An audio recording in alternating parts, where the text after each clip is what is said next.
Good morning. I am settling down with my cup of tea and thinking of all my family and friends with whom I have not communicated enough in the last few years. I haven't been really good at doing that. So anyway, I thought I'd share some pictures with you all about what I did over my birthday as one way of keeping in touch. I went to a little town called Saumur in the heart of the Loire Valley, and I've got a picture of it here that I took from the bridge that crosses the town. That's the castle of Saumur up on the mountaintop, and the main church. Most of the town is on the south bank of the river, but we also have another section which is on an island in the middle of the river. This is actually just half the river here. The other half goes around the other side. The river is full of islands. Lots of them are very small, not as big as this. And it's a beautiful landscape. There's limestone cliffs all along one side, on the south side, and then up above on the main, they call it the Haute, the upper level, is vineyards. And the roadway runs along the river, up between the river and the cliffs, between all these little islands and the cliffs. And then you can climb up the short little roads that go up to the upper level.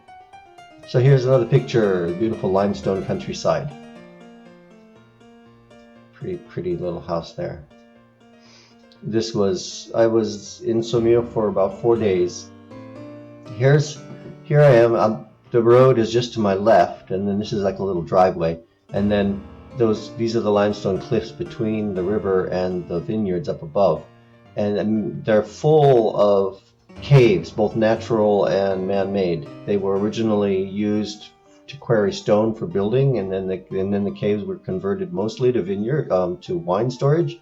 But some of them were converted to houses, and people still live in some of them today. And then a lot of them have been restored recently, and this little group has been restored and turned into a series of shops, which I thought was kind of fun. And here I have gone up to the top. I'm now at the Haute, standing at the side of a small road up at the top, looking back down over the river. You see the river down there.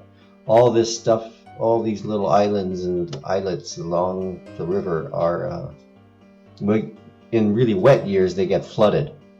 It doesn't happen a lot, but it's a floodplain basically. It's nature's way of making room for a little more water when necessary. And back in the day when animals were used in farms for draft, when they used draft animals, they would graze the animals on those islands. But that pretty much stopped about 100 years ago, and so gradually trees have been returning to those little islands. And they're getting really dense. They're full of bicycle paths and walking paths, so you can walk all through there without going along the main road. What we're actually seeing here is I am above one of those cave houses, and here is a chimney. So if you go down into the ground, then down below there's a cave house and this is the edge of the cliff right here where the handrail is, and that's somebody's chimney from their living room.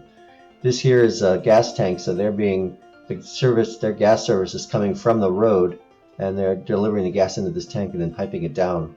Here's another picture of the same one. There's another chimney over in the bottom right, and you've got another good view of the river here.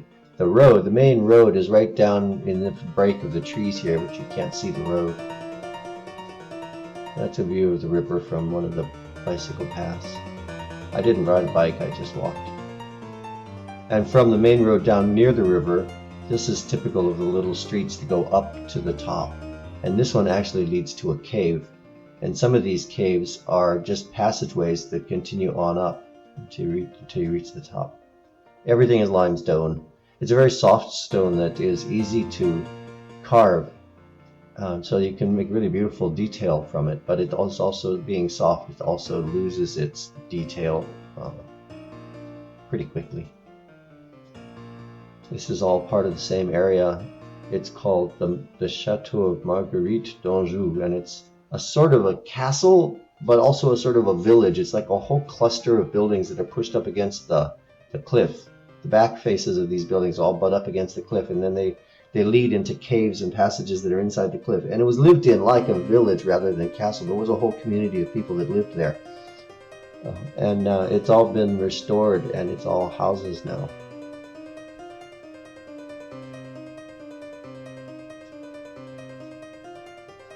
When you go up to the top, you're in the area where all the big French vineyards are, and there are lots of chateaus and manor houses and things up there that are associated with the vineyards. This is one of them. I didn't go in. I don't remember the name of it.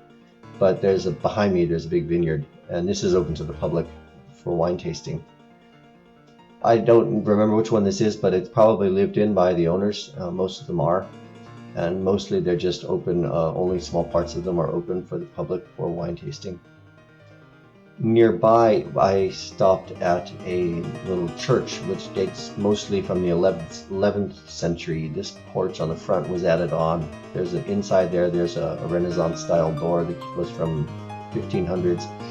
And then a few years ago when I came through, 3 years back, they had actually just rebuilt this steeple here using exactly the same design and the same materials and everything. So this steeple is quite new, but done in exactly the same way as the original. Here's inside the porch.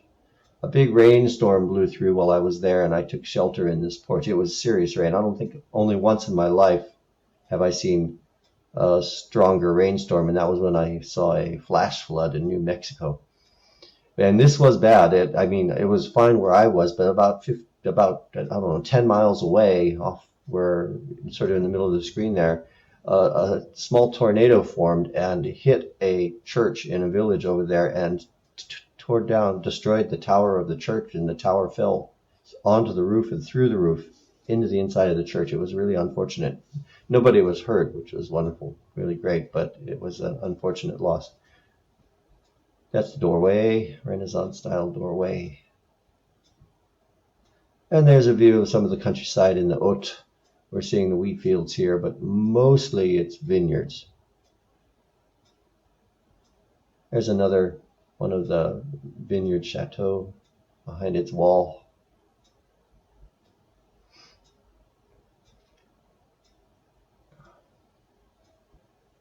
This is where I stayed. It's called Chateau de Beaulieu, and it's just on the edge of the town of Saumur. It's 3 years ago I went through there. I had rented a bike, and I was riding down the main road next to the river and past these gates, and the gates were open, and there was a sign on the gate that indicated that this chateau operated as a bed and breakfast. So I thought, okay, I can go up to it. No, I'm not trespassing. So I stopped and went up and went in and knocked on the door.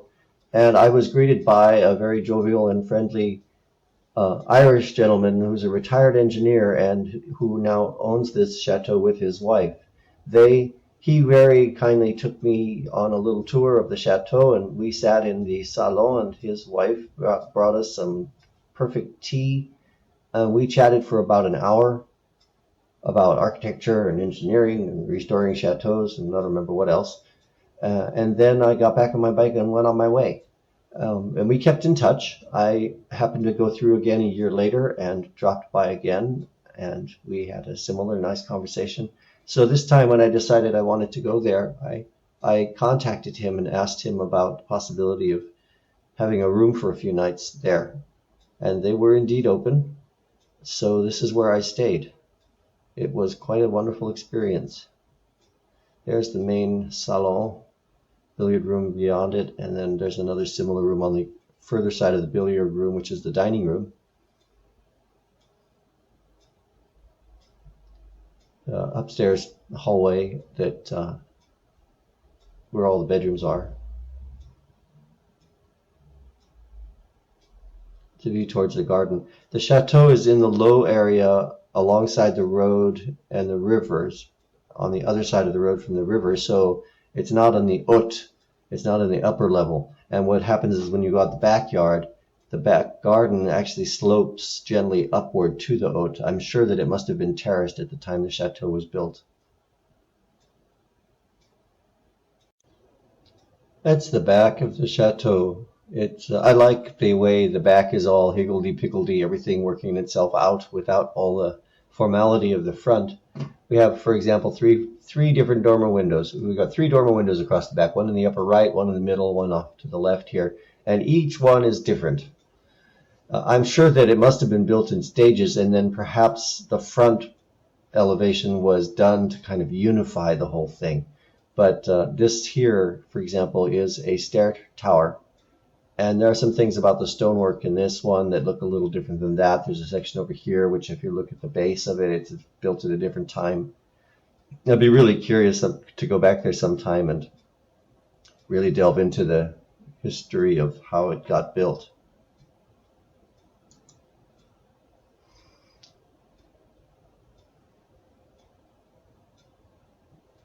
That's the back stair. That's the garden, the servant stair. It leads from a little discreet door off the dining room up to the bedroom level and then on up to the attic.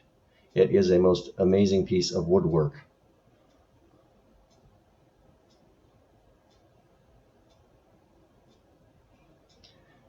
And then this is a church in a town called Lignières. I don't remember the name of the church, but I just happened to be going past on my way between two other places. I had taken the train in the morning to a town called Langeais, where I got off the train and walked for an hour and 45 minutes through some fields and woods and this town of Lignières. And I passed this church and had time, so I thought I'd poke my head in. There's inside. And it has in the apse, that's the part around the altar, it has beautiful medieval frescoed ceiling, which is remarkably well preserved for art of that period, for frescoes of that period. And here you see all of the medieval work up here. What had happened was at some point, I don't remember the details, but at some point after it got painted, it was covered over. I'm not sure with a fresh coat of paint or a fresh coat of plaster, but that other coating concealed it and prevented it from getting lost over time, from wearing out over time. And then in the 1800s, they discovered these frescoes were underneath that layer, and they very carefully removed that layer.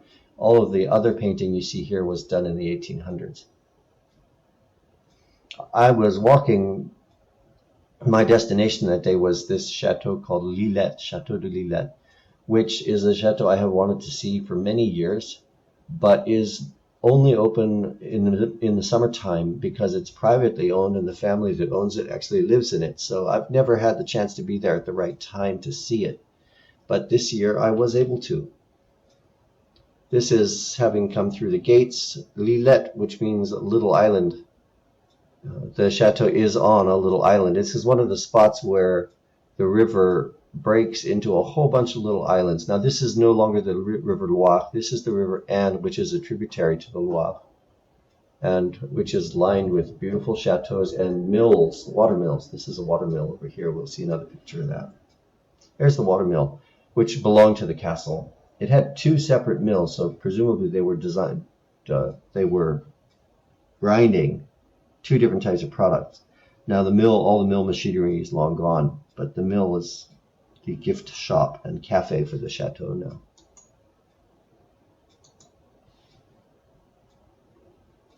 There's a view of the garden side of the chateau. This arch here is a passageway that leads all the way through, open air passageway that leads all the way through. At one time, there was water where those first bunch of rose beds are, and an actual drawbridge, but that got filled in. In the base of one of the towers is a little chapel, and this is called the guard room. When you come through that passageway with the arch that I pointed out, off to one side is this guard room at the ground level. And in order to get into the chateau and upstairs, all of the main rooms are upstairs. In order to get up there, you have to pass through this guard room, and this door here leads to the staircase. So this is the, you couldn't get very far if you weren't welcome. There's the main salon on the upper level.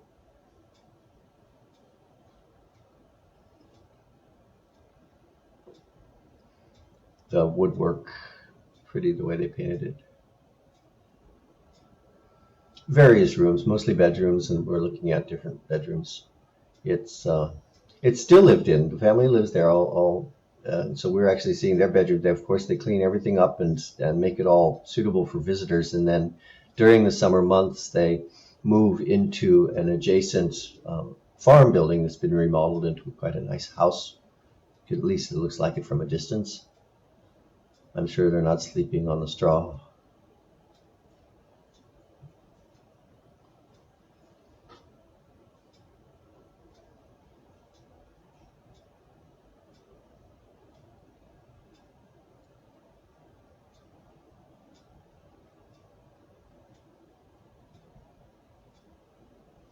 And Violet, I've been thinking of you a lot, especially on this trip. I remember how much you loved being in Europe, and I thought how much you would like to see this place. So this little video I'm putting together here is largely for Aunt Violet, but also for everybody else that I miss and haven't talked to in a long time.